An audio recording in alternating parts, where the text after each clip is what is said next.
रात की स्याही में लिपटा हुआ मिस्र, एक महल जिसकी दीवारों पर जुल्म की तारीख लिखी जा चुकी थी, और इसी महल के अंदर एक ऐसा बच्चा परवरिश पा रहा था जिसे यही महल एक दिन फना कर देगा। सवाल ये नहीं कि वो बच्चा कौन था, सवाल ये है कि अल्लाह ने अपने सबसे बड़े दुश्मन के घर में अपना सबसे बड़ा पैगाम्बर कैसे तैयार किया। ये कहानी है तकदीर की, ये कहानी है रब के मंसूबे की, ये कहानी है हज़रत मूसा अलैहिस्सलाम की, फ़िरौन के घर में परवरिश पाने की।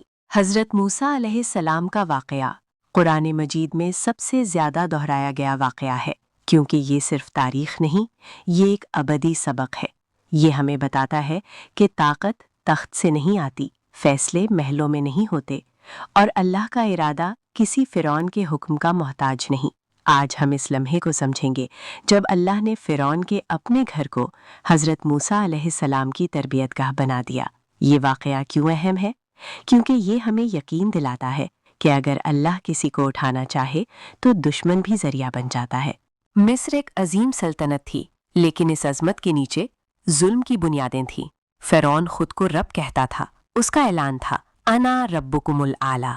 बनी इसराइल गुलाम थे, उनके बेटे कत्ल किए जाते, उनकी बेटियां जिंदा रखी जाती। वजह, फ़िरौन ने ख्वाब देखा था कि बनी इसराइल में एक बच्चा पैदा होगा जो उसकी सल्तनत का खात्मा करेगा।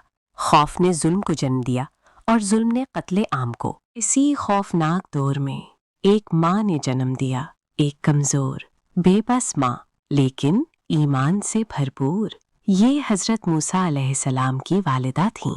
अल्लाह ने उनके दिल में इल्हाम किया, बच्चे को दूध पिलाओ, जब खतरा हो उसे दरिया में डाल दो और डरो मत।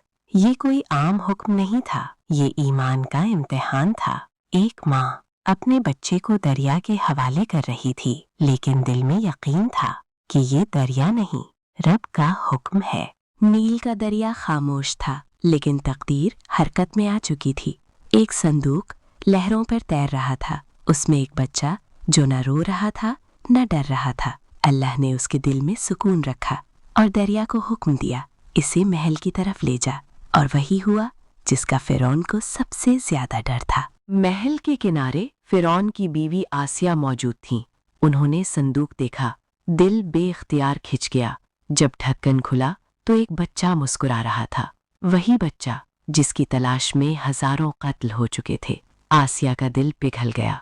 उन्होंने कहा, ये बच्चा मेरी और तुम्हारी आंखों की ठंडक है, इसे कत्ल ना करो। ये वो लम्हा था जहां एक औरत का ईमान फ़िरौन के हुक्म पर गालिब आ गया। यही वो लम्हा है जहां कहानी उरूज पर पहुंचती है।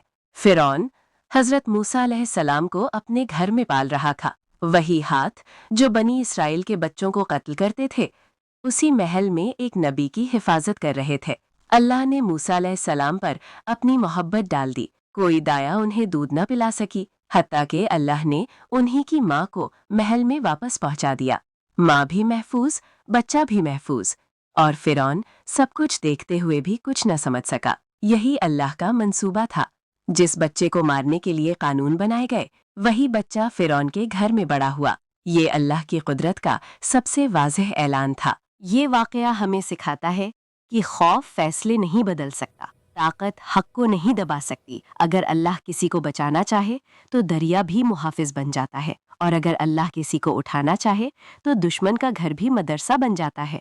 आज के दौर में जब हालात नामुमकिन लगें, जब जुल्म ताकतवर हो, तो हज़रत मूसा अलैहिस्सलाम की कहानी याद रखें। अल्लाह की तदबीर हमारी समझ से बुलंद है, बस शर्त एक है, ईमान और सब्र। अगर वीडियो पसंद आई है तो लाइक कर दीजिए, चैनल को सब्सक्राइब कर दीजिए और बेल आइकन पे क्लिक कर दीजिए। शुक्रिया।